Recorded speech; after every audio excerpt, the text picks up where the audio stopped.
My Lady Banks rose is leafing out. I'm so excited. It has all these lovely splays of buds coming down. Oh, look, this one is actually yellow. It's going to be blooming so soon. And look at how many buds are on that little one. I can't wait to look out my studio window and see this in the morning. It's a beautiful day. I'm still wearing a coat, still wearing gloves. It's a little chilly. She's got a nice spot. Good morning, my friends, my crafting friends, or as this one friend, one old friend calls folks like us, artsy fartsy woodland fairy types. Now, I don't know if I'm the woodland fairy type, but I am the artsy type. So anyway, but I'm not feeling quite up to speed today. Just not feeling 100%. So I lay down and didn't take a nap. I lay down on the sofa and put on a video, and it was a video of an interview of Kate Jackson, one of my very favorite YouTubers. She's kind of like the YouTuber I don't know if I wish I were Kate Jackson, because she seems way too busy. She's got a business now. That's her YouTube channel. I've got almost 700 subscribers, which is great, but I'm not working any harder than I used to, really. And I don't want to have to work any harder. So if you enjoy it, that's great. Anyway, okay, what was I thinking? So I lay down on the sofa to watch this interview with Kate, and I'll link to it up there. I don't remember the guy's name who was interviewing. He's also a quilter. I'm not a quilter. Steven something. Boy, I wish I had a better memory. Anyway, it was a great interview. It was Kate just being her wonderful self. So enjoy that if you're a Kate Jackson fan. I've made myself, oh yes, as you know, a pot of tea, a large pot of Yorkshire Gold with that natural brown kind of sugar and some half and half, like a little tea with my half and half. And I'm going to sit in here and try to maybe just, I want to paint. I won't bring you in on that. I need to paint some flowers. I was looking through my cards and realizing how many of them are kind of ugly. They really are. I was trying to pick out a birthday card for my mother, okay? So I pulled out all my hand-painted cards, and I'm looking through them all and thinking, I only found 3 that I thought she would really enjoy out of, like, I don't know, 30 cards.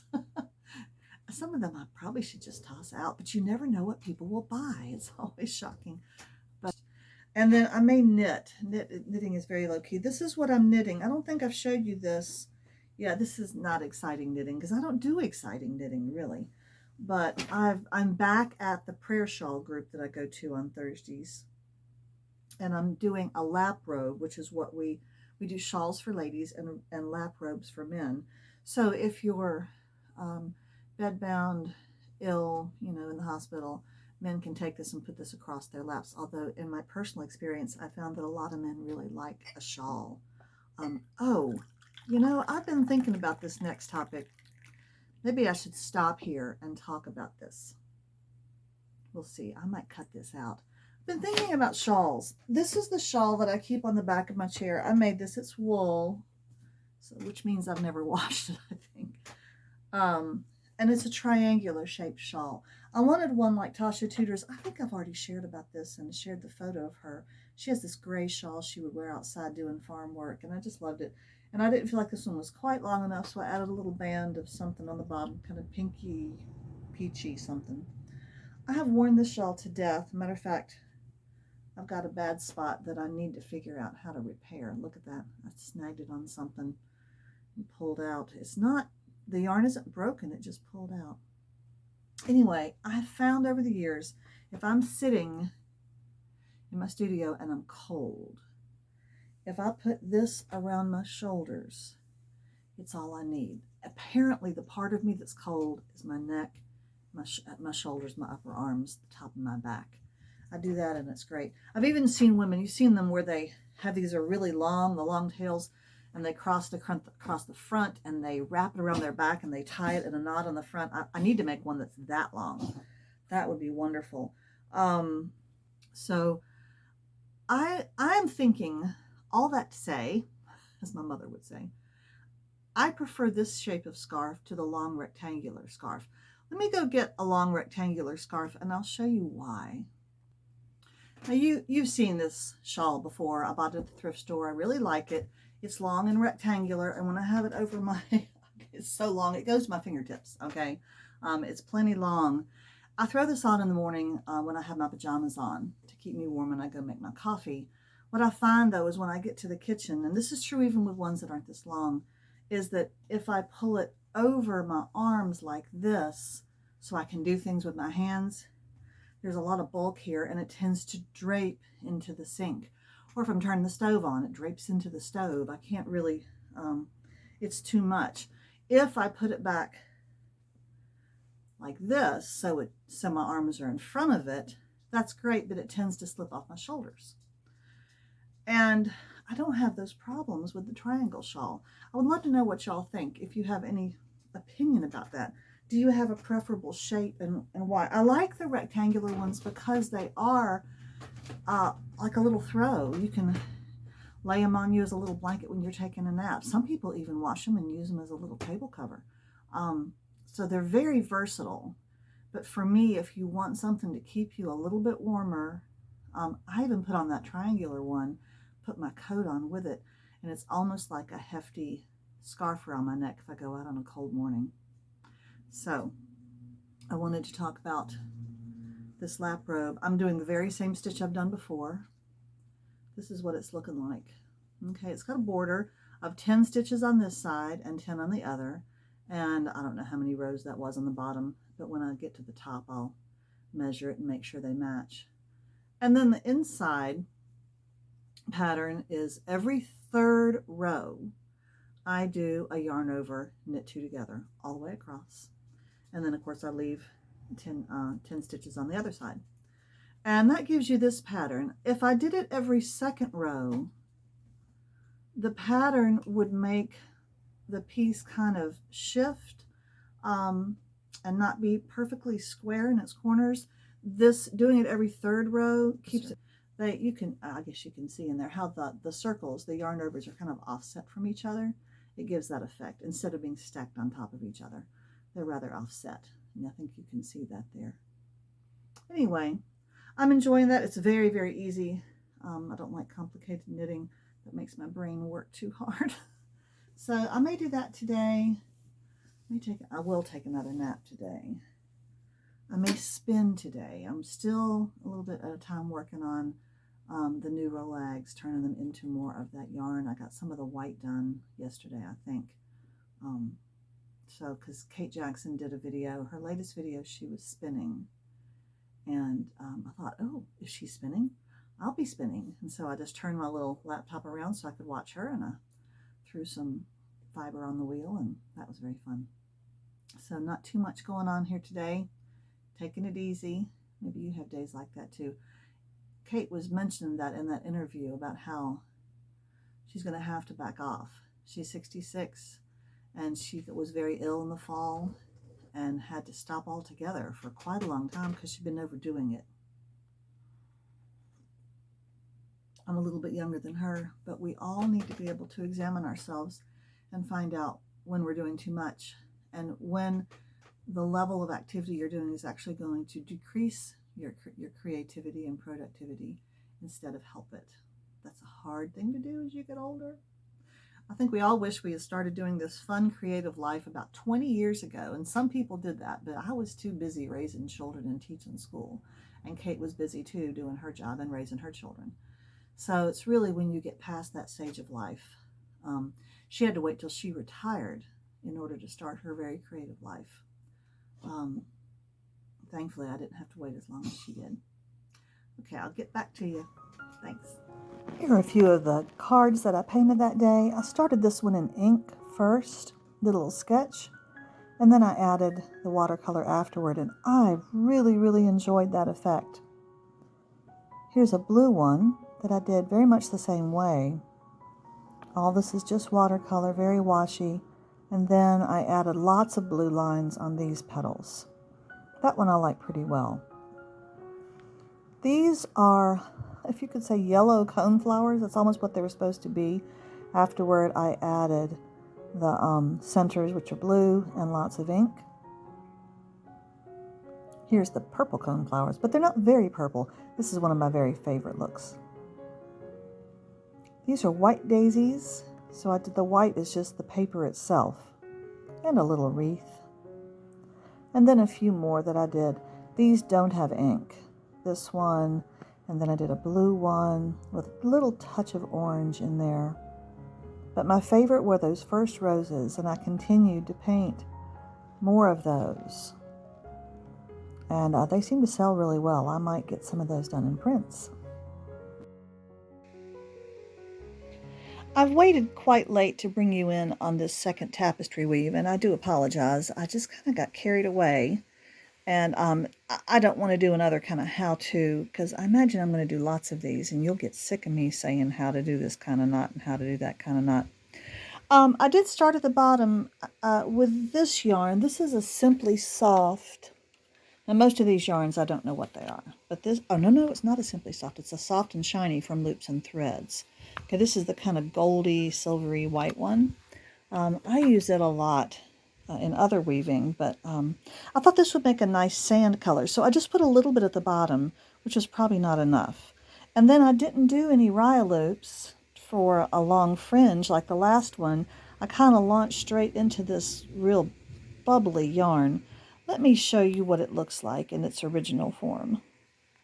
This is all that I have left of this yarn, but it really does look to me like clouds. You know, there's a little cloud, and then you have a long strand of sparkly plain before you get to another cloud. I mean, it's probably, I don't know, 4 inches from this cloud to that cloud. So in order to get a lot of clouds, I had to go back and forth quite a bit. And then I decided to combine 2 ribbon yarns. This is one. I'm sure some of these look familiar to you fiber people out there. There's one. And then the other one is a teal kind of silvery railroad track yarn. And these were really popular when people were making scarves with these a while back. So I put those 2 together, and boy, I really liked the effect of that combination. I didn't do enough of it because I didn't want to get overcommitted to anything. And then every once in a while, I would put these shells in that I collected on my beach day trip recently. Then I decided to move on to another green. And you knitters out there will recognize that this is that, I think it's Homespun, might be Lion Brand. They make it in this size, and then they also make it in the super puffy size. This stuff is a nightmare to knit with for some folks because it tends to split on you, and that's frustrating. I knitted with it a good bit and didn't mind it so bad, but you can see from the end, when you just cut it, it starts to fray right away. But in a weaving, of course, it gets compressed together. And I combined it with another yarn that has, I've had this stuff for a long time, but it's a silver one that has little sequins. Let me see if I can find it. Now, I've had this yarn in silver and gold, maybe even red. You can see it does have a few of the sequins left, but I used to use this to, now there's one. I used to use this to weave on my rigid heddle loom with the heddle, and every time you go over this, those sequins would pop off. It still left a nice sparkly yarn, but the sequins are what you want. So, and they look almost like little fish eyes, or I don't know, but there's not many of them showing in here. I just really see this one over here. And then after that, I moved on to, oh yes, this is one of those, it's almost like chenille. You know, it's just very fluffy. And then I combined it with a ribbon yarn, and these things are such a pain. Now these are these 2 frustrating ribbons. I did use both of them. This one was not quite as bad. This silver one is a pain in the neck. I think I used it, maybe I used it on my last tapestry weave too.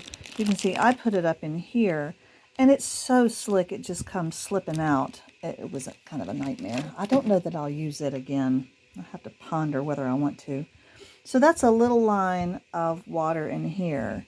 So you see I've kind of got sand,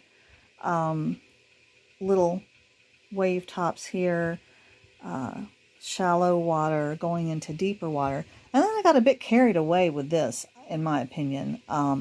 This is I think it's a baby blanket yarn. You'll probably recognize this. I think it's a Bernat, and it's very, very fluffy. It's also kind of a chenille, but it's a matte finish and not a shiny finish, I guess you could say. And I did quite a bit of it in a sumac stitch, and then I went back in with that silver and just did little spots. I was kind of hoping to get the form of the wave, but it was harder to do than I thought. Then I thought I would go in and put some white caps in with this yarn. This is another railroad track yarn. And so if you do your stitches the right size, you can put this kind of blank part underneath and put the fluffy part on the front to look like little white caps. And so I got some of that going up this way and up this way on the top of this wave. And I just do love this yarn. This is that, I used it last time too, the Oceana Sensations. It's a blue variegated. It's just so much fun with all those loops in it. My cat is desperately wanting to play with something under there. I wonder what he was going for this yarn that I have on the floor. Oh, nope, he's got a label. He's got a label. Oh, yep, he's got it. Okay. So I filled in, I did this at a slope and filled this in at a little bit of a slope and did my white caps. And then I liked this combination so much that I went back to it. And I decided I really wanted the impression of a sunset. So I got this yarn. A lot of these are not yarn, they're ribbons. This is one that I got at the Weaver's Web before it shut down. Just a wonderful store. They had fun specialty yarns. And they had a basket of ones that were always marked down, and this was in that basket. Those kind of things are very hard to knit with, very hard to weave with, unless you do a really compressed tapestry weave like this. So I did a run of, thankfully got the orange here, and then I wanted to start in my sky. So this is kind of the horizon line here, and I wanted to do a sky. So I used, again, some of this very slick, it's almost like a terry cloth robe, you know what I mean? I used some of that and another very plain, boring kind of dark blue in there. I did those together. I really love, as you can see, either variegated yarns or using two yarns together. Oh, cat. The cat is going after. The cat is going after my yarn. You are not allowed to have my yarn. No, that's one that that's one I'm using. Hang on. I just wanted to show you really quickly what those little Raya loops ended up looking like on the bottom after I pushed my beater up, pushed the sand yarn up on the bottom. And I am really pleased with that. Now I'm gonna, they're gonna droop down just a little bit. They're nice and fluffy. And I'm going to cut these off and tie nice tight knots under here at the bottom. That is really exactly what I wanted. Okay, so now we're going to start up the finishing part, which is my least favorite. You can see some of my warp strings are really tired of working. They're starting to fray and they're like, can we please be done? This is the part of this project that is just a frightful mess. I've cut everything off. I've got knots on the bottom. See the little knot? I don't have anything on the top. I'm going to put some knots up there. And then I've got to start weaving in some of these ends. Oh my goodness, it's kind of crazy looking back here. And I've got this long piece of silver that I may try to add. I don't know why it's hanging out like that. Okay, this takes time. I'm going into the orchard to look for another piece of grapevine wreath. And it looks like this little apple tree is blooming. Oh, that's so sweet. The chickens have come to join me. They probably think I have snacks. They wonder what I'm up to. I love apple blossoms. I think they're so beautiful. They're so red when they're buds. And then They do that when they're partially open. I think that's gorgeous. He's such a handsome rooster, and he doesn't even know it, I don't think. Look at that, isn't that beautiful? All right, I'm getting so distracted. Let's go look at the grapevine. Hey, Bibby, you gonna run away? There you go. All right, there's tons of grapevine. I just have to find the right diameter. It needs to be straight, and I would love some oh, the grapevines are starting to leaf out. All right, well, I'm gonna give this a good hunt. I'll show you what I find. Guess what I've been doing? I've been mowing. Yes, I've been using the riding mower. I even ran it out of gas. I've been mowing everything. Let me show you.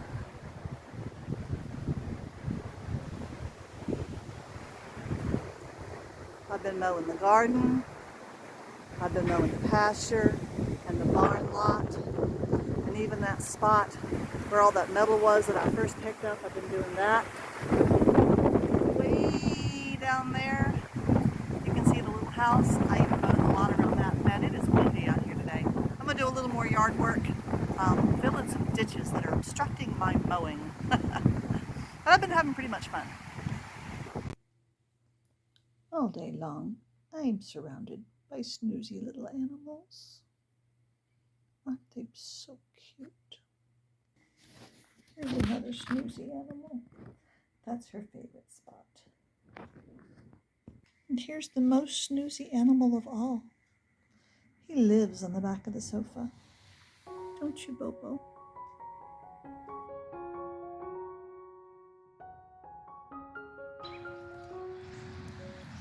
Hey, YouTube people. I'm sorry about my crazy hair, but I had to get it up off my neck because it's warm out here. It's only 9:30 in the morning, but you see what I'm doing? I'm burning all of this dead limbs that fall out of the trees. I don't cut anything out really. Although I did cut back a crepe myrtle yesterday when I was mowing because it was preventing me from getting anywhere close to the tree. Anyway, I've got a lot of stuff to burn today. So I fill up the barrel, but I'm trying to keep it below the top of the barrel because there's a little bit of breeze, not that much.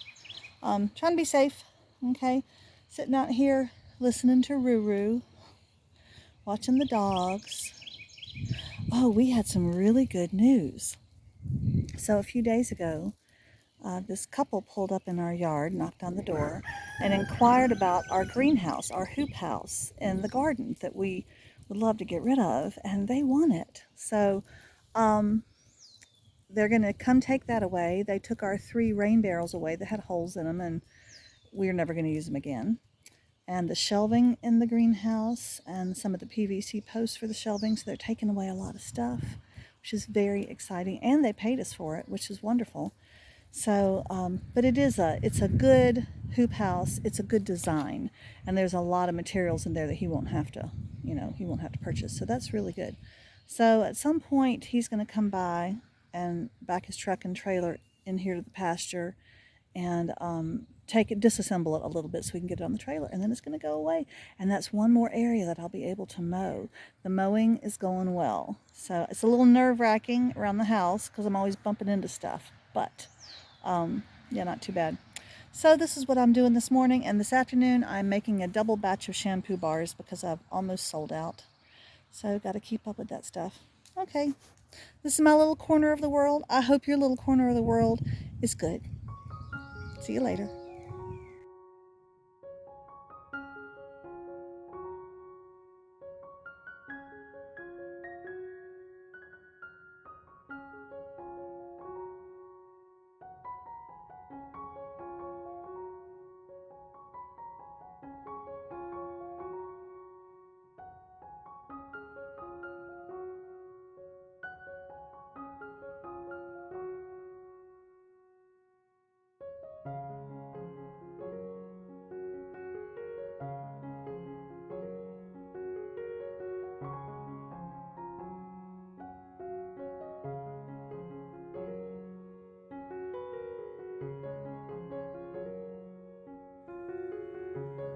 Thanks so much for joining me today, folks. I'll see you again next week.